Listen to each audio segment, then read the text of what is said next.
دنیا میں آیا ہے، کیا یہ صرف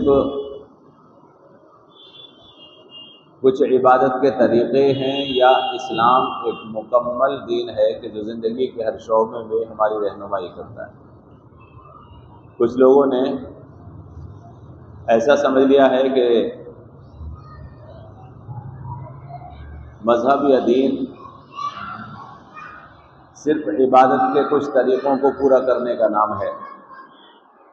ہم نماز پڑھتے ہیں، وہ پوجا کرتے ہیں، جو مسلمان ہے وہ نماز پڑھتا ہے، ہماری عبادت کا طریقہ نماز ہے، اور جو مسلمان نہیں ہوتے وہ پوجا کرتے ہیں، ان کی عبادت کا طریقہ پوجا ہے۔ ایسا نہیں ہے۔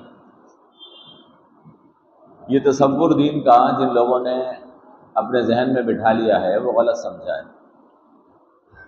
دین جس کو ہم اسلام کہتے ہیں ہمیں زندگی کے ہر شعبے کے بارے میں مکمل ہدایات دیتا ہے۔ یہ صرف عبادات کا نام نہیں ہے، دین صرف عبادات کا نام نہیں ہے، بلکہ معاملات، معاشرت، سیاست، زندگی کے جتنے بھی شعبے ایک انسان کے لیے ہو سکتے ہیں وہ سب کے سب دین اسلام میں داخل ہیں۔ جو آدمی زندگی کے تمام شعبوں کے ساتھ دین اسلام میں داخل ہوتا ہے اسے ہم مسلمان کہتے ہیں اور اس کے اسلام کو کامل کہتے ہیں۔ اور جو آدمی ادھورے تصور کے ساتھ یہ سمجھنے لگتا ہے کہ شادی چاہے جیسے کروں، تجارت چاہے جیسے کروں، سیاست چاہے جیسے کروں، بس عبادت اسلام کے طریقے سے کر لوں اور میں مسلمان ہو جاؤں، اس نے اسلام کو نہیں سمجھا، قرآن کو نہیں سمجھا۔ یہ آیت مبارکہ بھی ہمیں اس چیز کی تبلیغ کرتی ہے، یہ آیت مبارکہ بھی ہمیں اس چیز کی تبلیغ کرتی ہے کہ تمہاری نکاح بھی وہ اسلام کے طریقے اور اسلام کے بتائے ہوئے معیارات کے مطابق ہونے چاہیے۔ اگر تم نے اپنے نکاح کو اسلام کے طریقے اور اسلامی معیارات، اسلام کے بتائے ہوئے معیارات کے مطابق نہیں کیا تو تمہارا دین ناقص رہا، تمہارا اسلام ناقص رہا۔ آج مسلمانوں نے اپنے کیونکہ ناقص تصور دین کے ساتھ اسلام کو قبول کر رکھا ہے، لہذا جب دین کی بات ہوتی ہے تو عبادت کا جب معاملہ آتا ہے تو بڑی باریکی کے ساتھ مسائل کو پوچھتے ہیں، بہت باریکی کے ساتھ مسائل کو معلوم کیا جاتا ہے۔ عبادت میں ہاتھ کہاں باندھے جائیں، آمین ہلکے کہا جائے کہ زور سے کہا جائے، ٹانگیں کیسی ہونی چاہیے، تشہد میں انگلی ہلائیں یا نہ ہلائیں، بڑے باریک باریک مسائل کو پوچھا جاتا ہے جب عبادت کا معاملہ آتا ہے۔ لیکن جب ہماری معاشرت کا معاملہ آتا ہے تو دین کے احکامات کو بالکل بھلا دیا جاتا ہے۔ پھر دین کے احکامات کا کوئی خیال نہیں آتا، ہمیں شادی کیسے کرنی ہے، وہاں آدمی کوئی نہیں پوچھتا کہ ہمیں شادی کیسے کرنی ہے، ہمیں کاروبار اور بزنس اپنا کیسے کرنا ہے، وہاں کوئی آدمی اتنے باریک مسائل میں الجھنا نہیں چاہتا، پوچھتا بھی نہیں، بلکہ غیروں کے طریقے کے مطابق اپنی تجارت کو کرتا رہتا ہے۔ اور سیاست سے تو دین کو بالکل خارج کر دیا گیا ہے۔ اگر کوئی سیاسی بات دین کے اسٹیج سے کہا جائے تو لوگوں کے ماتھے میں تیوری پڑ جاتی ہے کہ یہ مولوی لوگ سیاسی بات کیوں کرتے ہیں۔ تو یہ ناقص تصور دین ہے جو آج لوگوں نے قبول کر رکھا ہے۔ یہ ایک لمبا موضوع ہے اور آپ کو سمجھنے کی، جب قرآن کریم آپ سمجھ رہے ہیں تو ضرورت ہے کہ آپ اس کو بھی تفصیل کے ساتھ سمجھیں۔ مسلمان جو مانتا ہے قرآن، وہ اس کو مانتا ہے کہ جس کی عبادت بھی اسلامی ہو، جس کی تجارت بھی اسلامی ہو، جس کی معاشرت بھی اسلامی ہو، جس کی سیاست بھی اسلامی ہو۔ وہ ہوتا ہے مسلمان، قرآنی مسلمان جو ہوتا ہے۔ صحابہ کرام رضوان اللہ تعالی علیہم والی زندگی، جب یہ لفظ بولا جاتا ہے کہ صحابہ والی زندگی، تو صحابہ والی زندگی ایسی ہی زندگی ہے کہ انہوں نے اپنے عبادت بھی قرآن کے مطابق کی، انہوں نے اپنی تجارت بھی قرآن کے بتائے ہوئے طریقے کے مطابق کی، انہوں نے اپنی معاشرت بھی، اپنے گھریلو زندگی بھی، بیویوں کے ساتھ تعلقات کیسے ہونے چاہیے، بچوں کے ساتھ تعلقات کیسے ہونے چاہیے، نکاح کس سے ہونا چاہیے، نکاح کس سے نہیں ہونا چاہیے، اس کے کیا معیارات ہیں، ہم اپنی بیٹی کے لیے کیسا شوہر دیکھیں، اپنے بیٹے کے لیے کیسی بیوی دیکھیں، یہ بھی انہوں نے قرآن و سنت کے مطابق کیا، اور انہوں نے اپنی سیاست بھی قرآن و سنت کے مطابق کی، تو وہ مکمل مسلمان بن گئے۔ تو یہ آیت مبارکہ کے ضمن میں نے آپ کو یہ بات بتا دی کہ اسلام میں نکاح دین ہے، معاشرت کا حصہ ہے، اور اس کو بھی شریعت کے مطابق کیا جائے۔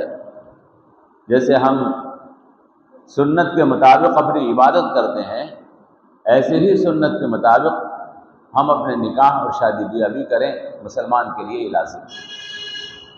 تو یہاں پر اللہ فرما رہے ہیں وَلَا تَنكِحُوا الْمُشْرِكَاتِ حَتَّىٰ يُؤْمِنَ، تم مشرک عورتوں سے نکاح مت کیا کرو جب تک وہ ایمان نہ لے آئیں۔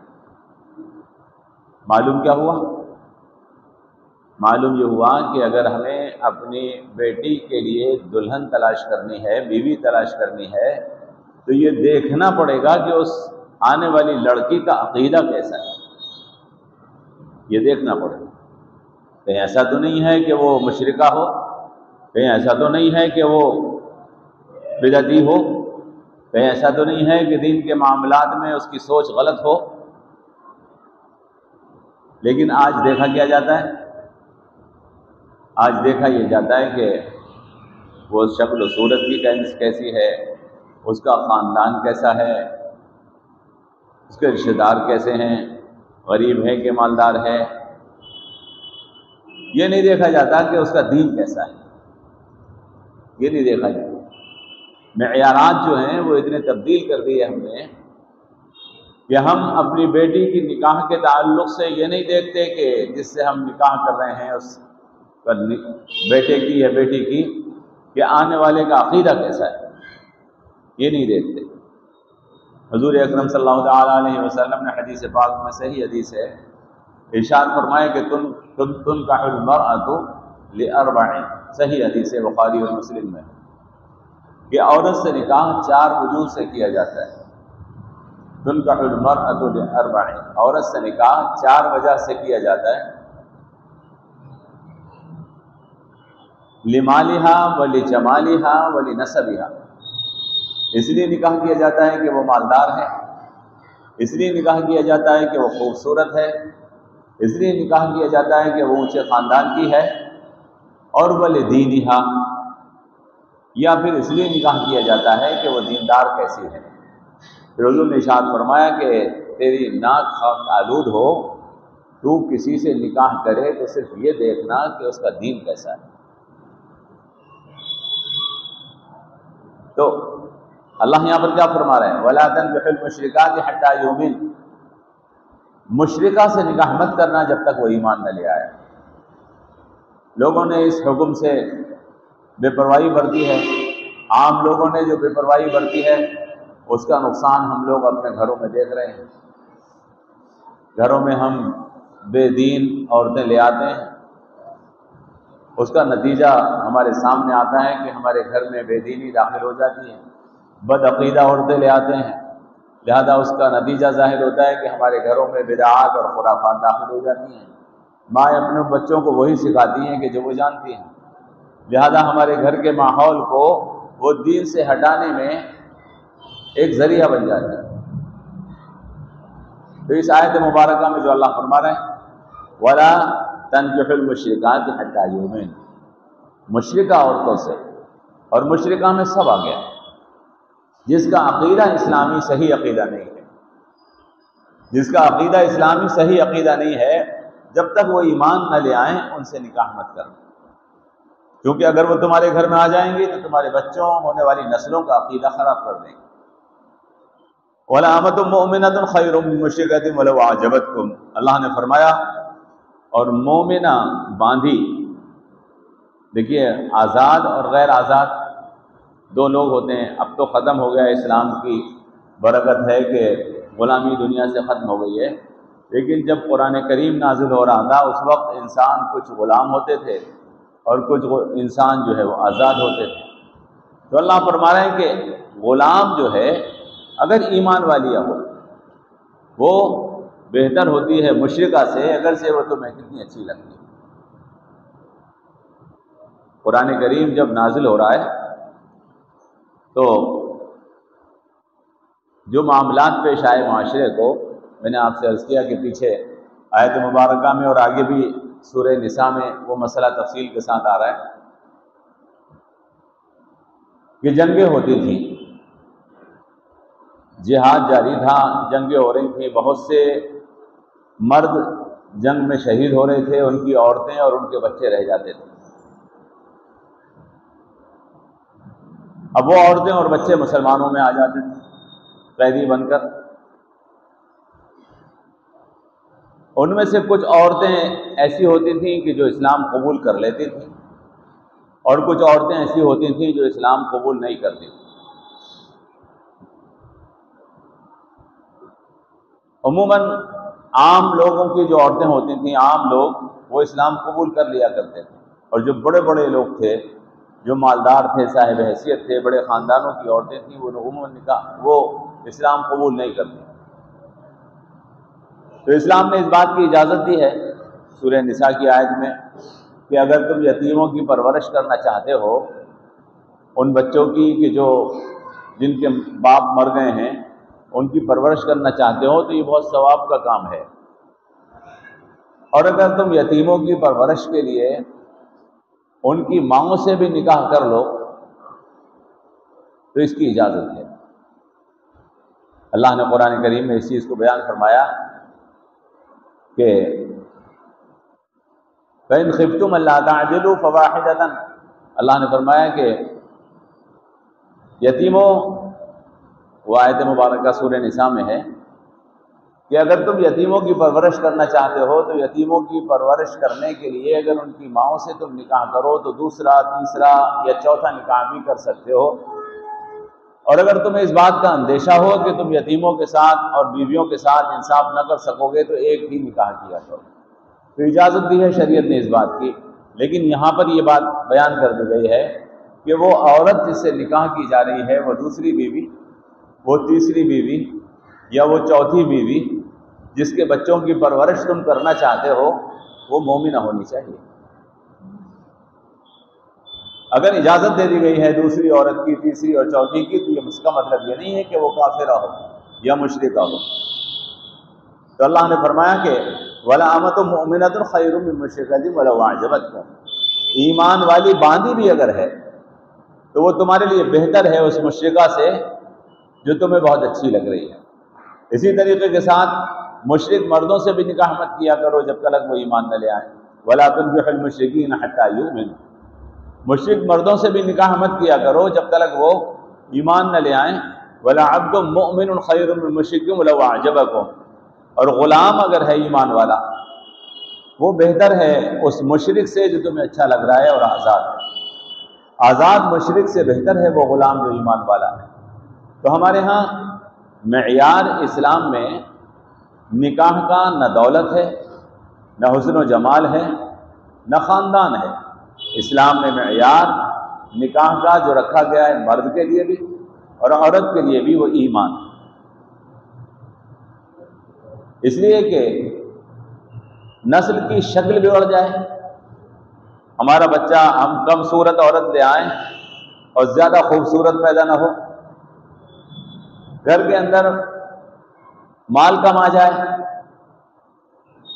یا ہمارا تعلق کسی بہت اونچے خاندان سے نہ ہو کر کسی معمولی خاندان سے ہو جائے، یہ اتنے بڑے نقصانات نہیں ہیں جتنا بڑا نقصان یہ ہے کہ ہمارے گھر کے اندر کفر یا بدعت داخل ہو جائے، شرک داخل ہو جائے۔ ہماری اولادوں کے عقیدے خراب ہو جائیں۔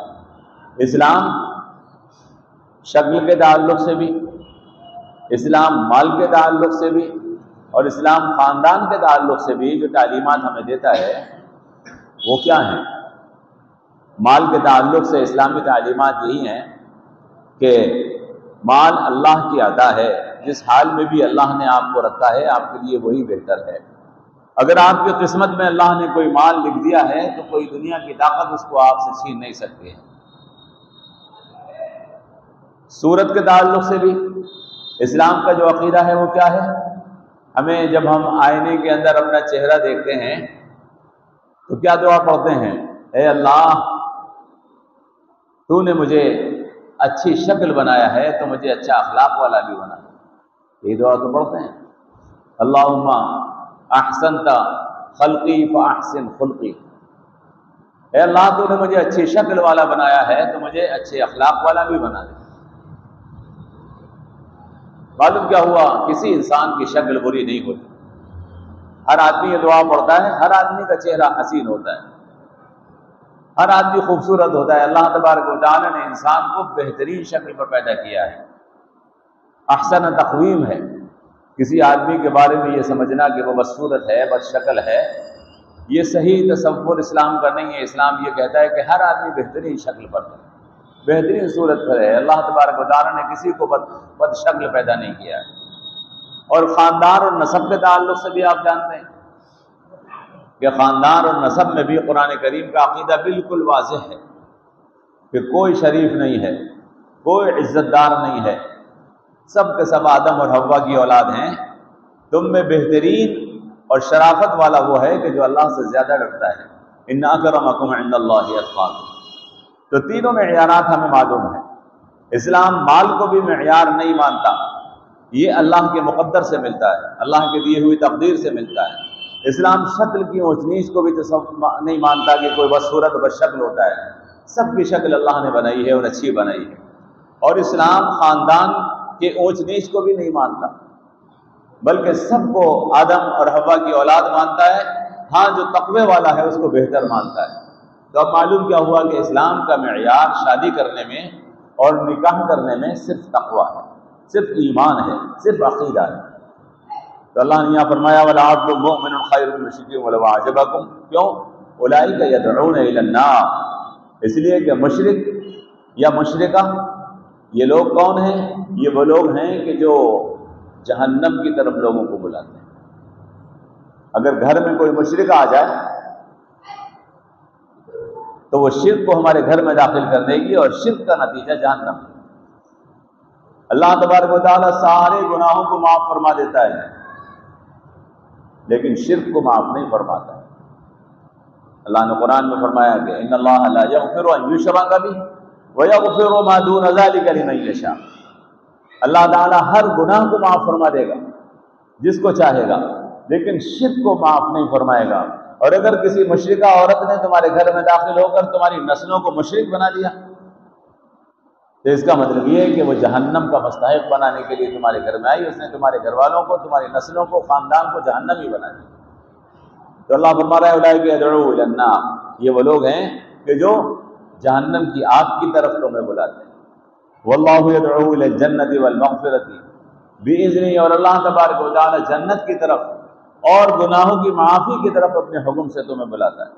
اللہ یہ چاہتا ہے کہ تم جنت میں جاؤ، اللہ یہ چاہتا ہے کہ تمہارے گناہوں کی معافی ہو، اور وہ لوگ آنے کے بعد تمہیں جہنم کے راستے کے اوپر دھکیل دیں گے اور تمہارے گناہوں کے راستے کے اوپر تمہیں دھکیل دیں گے۔ لہٰذا ایسے لوگوں کو اپنے گھروں میں مت لاؤ کہ جو تمہاری نسلوں کو جہنمی بنانے میں تمہارے جہنمی بنائیں۔ فرمایا وَيُبَيِّنُ آیَاتِهِ لِلنَّاسِ لَعَلَّهُمْ يَتَذَكَّرُونَ، وہ اپنی آیتیں لوگوں کے لیے بیان کرتا ہے تاکہ وہ نصیحت حاصل کریں۔ بات سمجھو اللہ کیا کہہ رہا ہے، اس بات کی حقیقت تک پہنچنے کی کوشش کرو۔ جہاں تمہارے ایمان کو خطرہ ہو، جہاں تمہاری مغفرت کو اور اللہ کی بارگاہ میں تمہیں رسوائی کا سامنا کرنا پڑے، ایسا کام مت کرو دنیا کے اندر۔ تو میں نے آپ سے عرض کیا اور آپ کو بتایا کہ اسلام صرف عبادات کا نام نہیں ہے، بلکہ عبادات ہماری درست نہیں رہ سکتی اگر ہم اپنی معاشرت کو درست نہ رکھیں، اور معاشرت درست نہیں رہ سکتی اگر ہم اپنی تجارت اور اپنی معیشت کو درست نہ رکھیں، اور معیشت درست نہیں رہ سکتی اگر ہم اپنی سیاست کو درست نہ رکھیں۔ یہ ایک کے اوپر منحصر دوسری چیز ہے۔ اگر آپ کی سیاست ٹھیک ہوگی تو آپ کی معاشرت ٹھیک ہو جائے گی، آپ کا سماج ٹھیک ہو جائے گا، اور اگر آپ کی معاشرت ٹھیک ہوگی تو آپ کی تجارت ٹھیک ہو جائے گی، اور آپ کی تجارت اگر ٹھیک ہوگی تو آپ کی عبادت بھی ٹھیک ہو جائے گی۔ حدیث پاک جو آپ سنتے ہیں اس کو ہم سنتے ہیں لیکن سمجھ نہیں پاتے۔ حضور نے ارشاد فرمایا کہ اگر ایک حرام کا لقمہ کسی کے منہ میں پہنچ جائے تو 40 دن کی عبادت خراب ہو جاتی ہے۔ سنیے آپ نے حدیث، ایک حرام کا لقمہ اگر کسی کے منہ میں پہنچ جائے تو 40 دن کی عبادت برباد کر دیتا ہے۔ معلوم کیا ہوا کہ عبادت جب درست ہوتی ہے جب تجارت صحیح ہے، اور اگر تجارت خراب ہے تو عبادت درست نہیں ہو پاتی، اللہ کی بارگاہ میں مقبول نہیں ہو پاتی۔ تو میں نے آپ سے کیا عرض کر رہا ہوں، دین میں اگر داخل ہونا ہے، ادخلوا فی السلم کافہ کے حکم پر اگر عمل کرنا ہے تو پھر ہمیں اپنی ہر چیز کو اسلامی بنانا ہوگا، تو صحابہ والی زندگی ہماری بن جائے گی۔ اور اگر زندگی کے ایک شعبے کو ہم یہ چاہیں کہ وہ تو اسلامی بن جائے اور باقی شعبوں سے اسلام کو بالکل نکال کے باہر کر دیں، تو اسلام تو ایک ایسی مشین ہے کہ جس کے کچھ پرزے ہیں، جب تمام پرزے اس کے کام کریں گے تو مشین چالو رہتی ہے، اور اگر اس میں سے آپ کچھ پرزے نکال دیں اور ایک دو پرزوں کے ذریعے سے مشین چلانا چاہیں تو مشین چل جائے گی؟ نہیں چل پاتی ہے۔ تو اسلام بھی ایک طرح کی مشین ہے جس میں کچھ پرزے لگے ہوئے ہیں، ان تمام پرزوں کو کارگر اور کارآمد اور کارگزار بنانا ہوگا، تب آپ دیکھیں گے کہ اسلام کی مشین درست ہوتی چلی جائے گی اور ہمارے کام بنتے چلے جائیں گے۔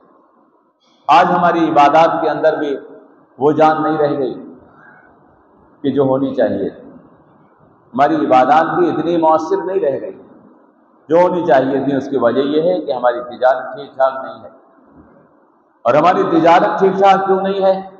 اس لیے کہ ہماری معاشرت بگڑ گئی ہے۔ آدمی کو غیر اسلامی کام کرتے ہوئے کچھ ڈر نہیں لگتا، سود لیتے ہوئے کچھ ڈر نہیں لگتا، کسی کے اوپر ظلم کرتے ہوئے کچھ ڈر نہیں لگتا، کسی کا ناجائز مال حاصل کرتے ہوئے کچھ ڈر نہیں لگتا۔ لہذا ہماری معاشرت بھی بگڑ گئی ہے، اور معاشرت اس لیے بگڑ گئی ہے کہ ہم نے اپنی زمامی اقتدار، اپنی حکومت فاسقوں، فاجروں اور کافروں کے ہاتھ میں دی۔ فاسق اور فاجر مقولہ ہے، حدیث تو نہیں ہے، الناس علی دین ملوکہم، عربی کا مقولہ ہے۔ لوگ اس راستے پر چلتے ہیں جس راستے پر ان کے بادشاہ ہوتے ہیں۔ بادشاہ غلط راستے کے اوپر چلا تو معاشرہ غلط ہو جاتا ہے، معاشرہ غلط راستے کے اوپر چلا تو پھر تجارت اور کاروبار اور بزنس غلط ہو جاتی ہے، اور بزنس اگر غلط ہو جائے تو پھر عبادت کو کوئی آدمی ٹھیک نہیں کر پاتا۔ تو یہاں اس آیت مبارکہ میں جو بات میں سمجھانے کی کوشش کر رہا ہوں آپ کو شاید سمجھ میں آ رہی ہوگی۔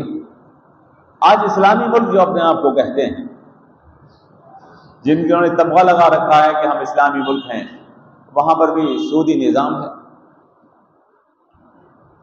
سودی قرضوں کا لین دین ہے، ورلڈ بینک بنا دی گئی ہے، وہاں سے ملک قرضہ لیتے ہیں سودی، اور پورے کے پورے ملک مقروض ہو جاتے ہیں۔ افغانستان ایک چھوٹی سی مثال ہمارے سامنے ہے۔ افغانستان میں جب وہاں اب یہ تازہ بتازہ حکومت آئی تو انہوں نے انکار کر دیا کہ ہم دنیا کے کسی ملک سے اور ورلڈ بینک سے کوئی قرضہ نہیں لیں گے، بھوکے مر جائیں گے لیکن کسی قسم کا کسی کو قرضہ نہیں لیں گے۔ آپ جانتے ہوں گے جو لوگ اکنومی پر نظر رکھتے ہیں، دنیا کے اندر اس وقت سب سے زیادہ تیزی کے ساتھ مہنگا ہونے والا روپیہ افغانستان کا روپیہ۔ اتنی تیزی کے ساتھ اس کی قیمت کیوں بڑھی ہے؟ اس کی وجہ یہی ہے کہ انہوں نے کسی ملک کا یا ورلڈ بینک کا قرضہ لینے سے انکار کر دیا۔ وہ مضبوط اور مستحکم ملک ہو گیا، اپنی بنیادوں پر کھڑا ہے، قرضے پہ نہیں کھڑا ہے۔ اگر آپ اسلامی طرز حکومت اختیار کریں، اسلامی طرز معاشرت اختیار کریں، اسلامی طرز سیاست اختیار کریں اور اسلامی طرز تجارت اختیار کریں تو آپ یہ دیکھیں گے کہ آپ مضبوط اور مستحکم ہو جائیں گے، اور شیطان کے بس میں یہ نہیں رہے گا کہ وہ آپ کو زیر کر سکے۔ اور اگر ہم کفر کے طریقے پر چلیں گے تو آپ دیکھ رہے ہیں کہ ایک دجالی نظام دنیا کے اندر قائم ہو گیا ہے، جس سے نکلنا دنیا کے کسی بھی ملک کے لیے ناممکن ہے۔ اس کے اندر دھنستے چلے جا رہے ہیں، یہ سمجھ رہے ہیں کہ ہم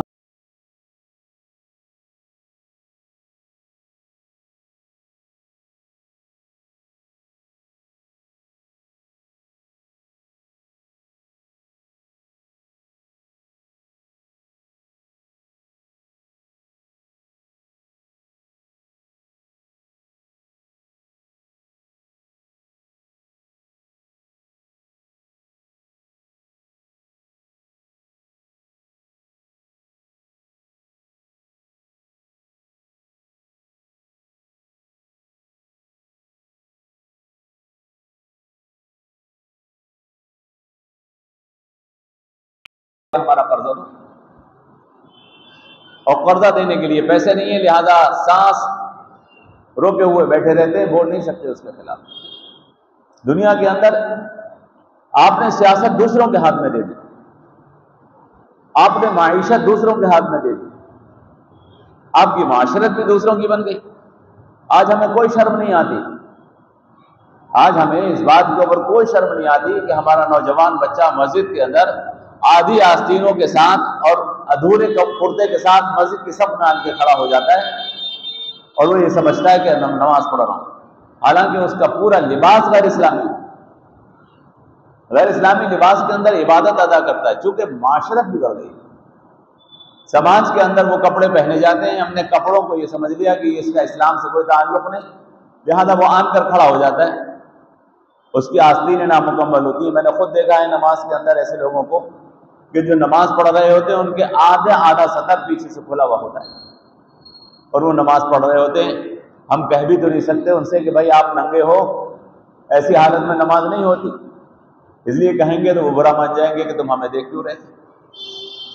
یہ صورتحال پیدا ہو گئی ہے۔ میں نے آپ کو بتایا کہ ایک چیز پر دوسری چیز منحصر ہے، سیاست پر معاشرت، اور معاشرت پر معیشت، اور معیشت کے اوپر آپ کی عبادت منحصر ہے۔ آہستہ آہستہ ترقی کرنی پڑتی ہے۔ حضور اکرم صلی اللہ تعالیٰ علیہ وسلم اگر چاہتے تو مکہ مکرمہ کے اندر یہ پیشکش رکھ دیتے مشرکین مکہ کے سامنے کہ ہمیں نماز پڑھنے کی اجازت دے دی جائے، تم جو چاہے سو کرتے رہو، ہم کچھ نہیں کہیں گے تمہیں۔ نہیں، حضور نے اس چیز کو قبول نہیں فرمایا۔ جب تک مکے کی حکومت اپنے ہاتھ میں نہیں لے لی، اس وقت تک یہ اعلان نہیں فرمایا کہ الیوم اکملت لکم دینکم واتممت علیکم نعمتی۔ یہ اعلان کب ہوا؟ جب مکے کے اندر سے سارے بت نکال کر پھینک دیے گئے اور جناب محمد رسول اللہ کے سوا کسی اور کا آرڈر وہاں پر نہیں چلا، تو فرمایا کہ اب دین مکمل ہو گیا، اب دین مکمل ہو گیا، اللہ کی نعمت تمہارے پر تمام ہو گئی۔ تو یہ آیت مبارکہ ہمیں یہ پیغام بہت اچھی طرح سے سمجھاتی ہے۔ فرمایا وَلَا تَنكِحُوا الْمُشْرِكَاتِ حَتَّىٰ يُؤْمِنَ، اور مشرک عورتوں سے نکاح مت کیا کرو جب تک وہ ایمان نہ لے آئیں، اور باندھی اگر ایمان والی ہے وہ بہتر ہے مشرکہ سے، اگر سے وہ بہت اچھی لگتی ہو تو، اور مت کیا کرو مشرک مردوں سے نکاح جب تک کہ وہ ایمان نہ لے آئیں، اور غلام اگر ایمان والا ہے تو وہ بہت بہتر ہے مشرک سے، چاہے وہ تمہیں بہت اچھا لگتا ہو۔ اس لیے کہ اولئک یدعون الی النار، یہ مشرک اور مشرکہ آگ کی طرف تمہیں بلاتے ہیں۔ واللہ یدعو الی الجنۃ والمغفرۃ باذنہ، اور اللہ جنت کی طرف اور مغفرت کی طرف اپنے حکم سے تمہیں دعوت دیتا ہے۔ وَيُبَيِّنُ آیاتہ للناس لعلہم یتذکرون، اور وہ اپنی آیتوں کو لوگوں کے لیے بیان فرماتا ہے تاکہ وہ نصیحت حاصل کریں۔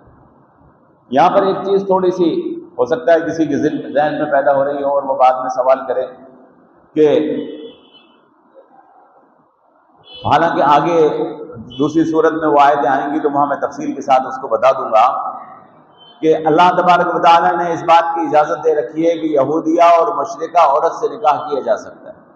فقہاء کرام نے یہ لکھا ہوا ہے فقہ کی کتابوں میں کہ یہودی لڑکے سے ہماری مسلمان لڑکی کا نکاح نہیں ہو سکتا، عیسائی لڑکے سے مسلمان لڑکی کا نکاح نہیں ہو سکتا، لیکن یہودی لڑکی سے مسلمان لڑکے کا نکاح ہو سکتا ہے۔ یہودی لڑکی سے مسلمان لڑکے کا نکاح ہو سکتا ہے، اس بات کی اجازت دی گئی ہے۔ یعنی ہم اپنے گھر میں اگر یہودیہ یا عیسائی عورت لانا چاہیں تو لا سکتے ہیں، اس بات کی اجازت دی گئی ہے۔ مشرکہ کی اجازت نہیں ہے بالکل۔ جو مشرکہ ہے، جس کا عقیدہ خراب ہے، اس کو گھر میں لانے کی اجازت نہیں ہے، لیکن عیسائی اور یہودیہ کو اپنے گھر میں لانے کی اجازت ہے، لیکن ہماری بچی کو ان کے گھر دینے کی اجازت نہیں۔ مسئلہ ہے تو کسی کے ذہن میں یہ سوال پیدا ہو رہا ہوگا کہ یہودیہ بھی اور عیسائیہ بھی تو ہمارے گھر کے ماحول کو خراب کر سکتی ہیں، اور یہ حقیقت ہے۔ حقیقت ہے یہ کہ عیسائیوں نے اور یہودیوں نے، چاہے سلطان صلاح الدین ایوبی کی تاریخ آپ پڑھ لیں، یا اس کے بعد کی تاریخ آپ پڑھ لیں، یا موجودہ دور کی تاریخ آپ پڑھ لیں، عیسائیوں نے اور یہودیوں نے اپنی عورتیں ہمارے گھروں میں داخل کر کے ہمارے راز چرائے ہیں، اور اس سے ہمیں بڑے بڑے نقصان پہنچائے ہیں، دینی اور سیاسی نقصانات انہوں نے پہنچائے ہیں۔ لیکن اجازت ہے قرآن میں اس بات کی کہ آپ رکھ سکتے ہیں۔ وہ اجازت کیوں دی گئی ہے؟ وہ اجازت اس لیے نہیں دی گئی ہے، جو نکاح کیے جاتے ہیں نا، جو نکاحوں نے ہمیں نقصان پہنچایا ہے، اگر آپ تاریخ جانتے ہوں گے، اس تاریخ کو آپ پڑھیے، جن نکاحوں نے ہمیں نقصان پہنچایا ہے وہ نکاح ہیں جو خفیہ طریقے کے ساتھ، پوشیدہ طریقے کے ساتھ سماج سے چھپ کر کیے گئے ہیں۔ ایسا نکاح قطعاً حرام ہے۔ اللہ نے قرآن میں فرمایا کہ وَلَا مُتَّخِذَاتِ اخدان، خفیہ رشتے قائم مت کرو، خفیہ رشتے قائم کرنے کی بالکل اجازت نہیں ہے۔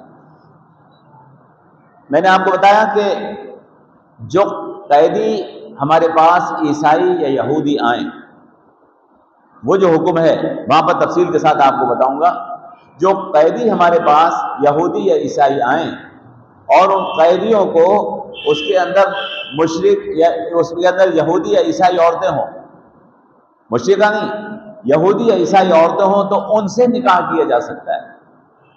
ان میں اور ان عورتوں میں کہ جو سازش کے طور پر خفیہ طریقے سے ہمارے گھروں میں داخل کی جاتی ہے، بہت بڑا فرق ہے۔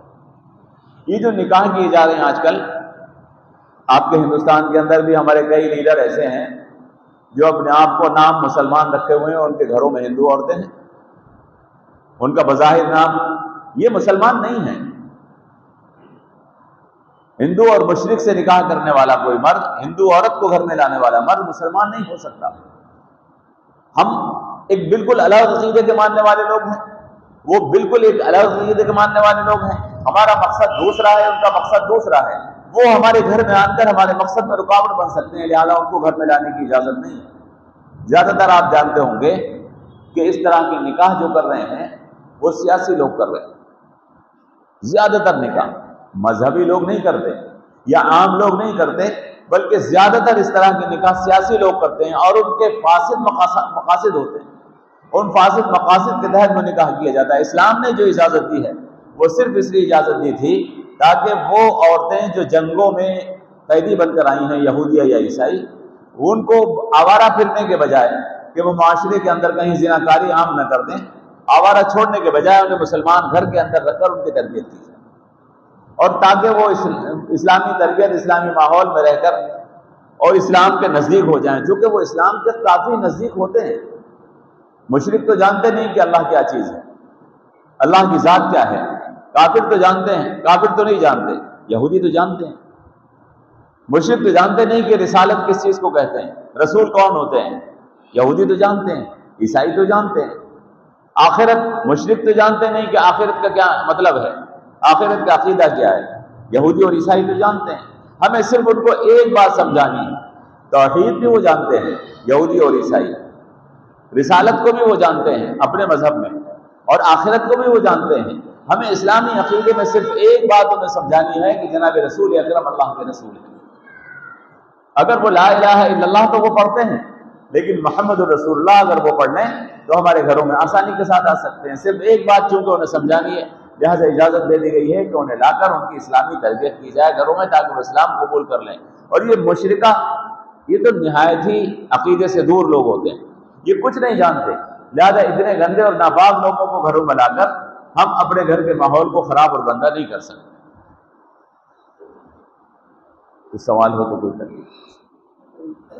یہودی عورتوں، عیسائی عورتوں کی صحیح ہے، دوسری کو عورتیں تو عدالتوں کی کوئی صحیح ہے۔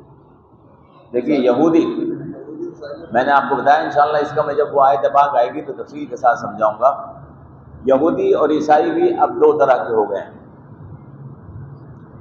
یہودی جو توریت کو مانتا ہے، جو حضرت موسیٰ پر ایمان رکھتا ہے، وہ یہودی ہے۔ یہودیوں کے اندر کئی گروپ ہیں۔ ایک گروپ، اس سے ہمارا کوئی اختلاف نہیں ہے، توحید کے بارے میں ان کا عقیدہ وہی ہے جو ہمارا ہے، رسالت کے بارے میں ان کا عقیدہ وہی ہے جو ہمارا ہے۔ حضرت موسیٰ علیہ السلام کو اللہ کا رسول ہی مانتے ہیں، بالکل سیم عقیدہ ہے۔ ایسے عیسائیوں کے اندر ایک گروپ ایسا ہے جو بالکل توحید والا عقیدہ رکھتے ہیں، ان کو نصارہ کہا گیا قرآن میں، کہ اور آج بھی وہ اپنے آپ کو نصارہ ہی کہتے ہیں، ہے وہ گروپ موجود ہے آج بھی۔ ان سے ہمارا صرف ایک اختلاف ہے، محمد الرسول اللہ۔ وہ صرف محمد رسول اللہ کا اختلاف رکھتے ہیں کہ محمد اللہ کے رسول ہیں، ہم کہتے ہیں، وہ نہیں کہتے۔ اور باقی ان لوگوں کے بارے میں کہہ رہا ہوں کہ ان سے نکاح کرنا جائز ہے، لیکن جو ان میں برباد ہو گئے، تو میں نے آپ سے عرض کیا ابھی کہ مسلمانوں کے اندر بھی جو بدعقیدہ ہے ان سے بھی ہم نکاح کرنے کی اجازت نہیں دے سکتے۔ مسلمانوں میں بھی بہت سے بدعقیدہ ہیں، ایسا نہیں کہ سب مسلمان۔ میں آپ سے بار بار جو کہہ رہا ہوں، جو زور دے رہا ہوں، وہ اسی لیے تو دے رہا ہوں کہ ہم اپنے گھر میں بہو لانے سے پہلے، اپنے بیٹے کی بیوی لانے سے پہلے اس کے عقیدے کو ضرور پرکھ لیں۔ حالانکہ بظاہر تو وہ مسلمان ہے، بظاہر تو وہ کلمہ گو ہے، ہو سکتا ہے اس کے گھر پہ سنڈا بھی لگا ہو چاند تارے کا، لیکن کیا اس کا عقیدہ ٹھیک ہے؟ اگر وہ بدعقیدہ ہے اور اس کے عقیدے مشرکانہ ہیں تو گھر میں لانے کی اجازت نہیں۔ میں آپ کو بتا دوں، ہمارے والد صاحب نے ایک بہت اچھا ہماری بہن کے لیے رشتہ آیا، بہت اچھا رشتہ، ہر لحاظ سے عالم تھے، سب کچھ تھے، لیکن والد صاحب نے منع کر دیا۔ انہوں نے پوچھا کہ میرے اندر حضرت کیا کمی ہے؟ کیا برادری کی وجہ سے دوسری برادری کے تھے؟ فرمایا کہ نہیں، برادری کی وجہ سے منع نہیں کر رہا۔ پھر کیا بات ہے حضرت، کوئی میرے اندر کچھ کمی ہے؟ فرمایا تمہارے اندر کوئی کمی نہیں ہے، صرف یہ ہے کہ تمہارا عقیدہ دوسرا ہے، میرا عقیدہ دوسرا۔ جب تمہارے گھر میں بچے پیدا ہوں گے، والد صاحب نے یہ کہا، تو میری بچی رفع دین کرتی نہیں، تم رفع دین کرتے ہو۔ بچوں میں ذہن کے اندر گڑبڑ پیدا ہو جائے گی کہ امی کی مانے کہ ابو مانے، لہذا آپ اپنے عقیدے میں کرو۔ میں تمہیں برا نہیں کہہ رہا ہوں، لیکن میں یہ نہیں چاہتا کہ اپنی بچی پہ دباؤ بناؤں کہ تمہارا، وہ بالکل صحیح العقیدہ تھے، لیکن صرف اس وجہ سے انہوں نے نہیں کیا۔ تو میں یہ اس لیے عرض کر رہا ہوں کہ مسلمانوں کے اندر بھی آپ کو یہ دیکھنا ہوگا، ہمارے ہاں کتنے معاملات ہیں جو آپ کی نظر میں ہوں گے کہ لوگ یہ نہیں دیکھتے کہ اس کا عقیدہ صحیح ہے کہ نہیں ہے، اور نکاح کر دیتے ہیں، شادی کر دیتے ہیں، نتیجہ اس کا بعد میں سامنے آتا ہے، بچیاں روتی رہتی ہیں، شکوے کرتی رہتی ہیں کہ ہمارے پر ظلم ہو رہا ہے، ہم سے یہ کہا جا رہا ہے، ہم سے ایسے کام کروائے جا رہے ہیں، ان کا دل اجازت نہیں دیتا، ان پہ جبر کیا جاتا ہے ان کاموں کے لیے۔ تو اس طرح کے ماحول کو بچانے کے لیے ضروری ہے کہ صحیح العقیدہ، بالکل صحیح مسلک کے لوگوں کے اندر نکاح کیے جائے۔ یہ بات میں نے اس لیے زور دی۔ تو جب ہم عقیدے کو مسلمانوں میں بھی دیکھنے کے لیے کہہ رہے ہیں تو ہم عیسائیوں میں نہیں دیکھیں گے، یہودیوں میں نہیں دیکھیں گے۔ اگر وہ لوگ عقیدہ خراب ہیں تو ہم ان کی عورتیں بھی اپنے گھروں میں نہیں لا سکتے۔ جی، شرک تھوڑی سی وضاحت نہیں ہے، اس کی تو بہت وضاحت ہے۔ دیکھیے، اللہ کو اس کی ذات میں، اللہ کی ذات میں، تھوڑے سے الفاظ میں آپ کہہ رہے ہیں اس لیے تھوڑے سے الفاظ میں بتا رہا ہوں، اللہ کی ذات میں کسی کو شریک کرنا یہ بھی شرک ہے، یعنی اللہ کو ایک سے زائد ماننا۔ اللہ ایک ہے، قل هو اللہ احد، وہ ایک ہے، دوسرا کوئی نہیں ہے۔ اللہ کی صفات میں کسی کو شریک کرنا، اللہ کی صفات میں کسی کو شریک کرنا، یعنی جو صفات اللہ کی ہیں وہ صرف اللہ میں ہیں، اللہ کے غیر میں نہیں ہے۔ مثلا اللہ خالق ہے، کوئی اور اللہ کے سوا خالق؟ اللہ مالک ہے، کوئی اللہ کے سوا مالک نہیں ہے۔ اللہ عالم ہے، ہر چیز کا علم اللہ کو ہے، کوئی اور ذات ایسی نہیں ہے جسے ہر چیز کا علم ہو۔ علم ہے جتنا اللہ نے کسی کو دے دیا ہے اتنا، لیکن مکمل علم کا مالک صرف اللہ ہے۔ اللہ رازق ہے، روزی دینے والا اللہ ہے، اللہ کے سوا کسی اور کو رازق نہیں مان سکتے، ایک دانہ کوئی نہیں دے سکتا۔ تو جو صفات ہیں اللہ کی وہ صرف اللہ کے اندر ہیں، اللہ کے غیر میں نہیں۔ تو ایک تو اللہ کی ذات میں شرک نہیں، ایک اللہ کی صفات میں شرک نہیں، ایک اللہ کے اختیارات میں شرک نہیں۔ اللہ کے اختیارات میں شرک نہیں. ہماری تقدیر بنانے اور بگاڑنے والا صرف اللہ ہے، کسی اور کے بس کی بات نہیں ہے. اللہ کے اختیارات میں. اور چوتھے، اللہ کے حقوق میں کسی کو شرک نہیں. یہ سجدہ، یہ سر اللہ کے آگے جھکے گا، یہ اللہ کا حق ہے، کسی اور کے آگے نہیں. یہ ہاتھ اللہ کے آگے ہاتھ پھیلے گا، یہ اللہ کا حق ہے، کسی اور کے آگے نہیں. تو 4 چیزوں میں شرک نہیں کرنا ہے: اللہ کی ذات میں، اللہ کے صفات میں، اللہ کے حقوق میں، اللہ کے اختیارات میں. جس نے ان 4 چیزوں سے اپنے عقیدے کو اور اپنے عمل کو پاک کر لیا وہ موحد ہے، اور جس نے ایک چیز میں بھی اللہ کے غیر کو شامل کر لیا وہ مشرک ہے. اللہم صلی علی محمد وعلی آل محمد.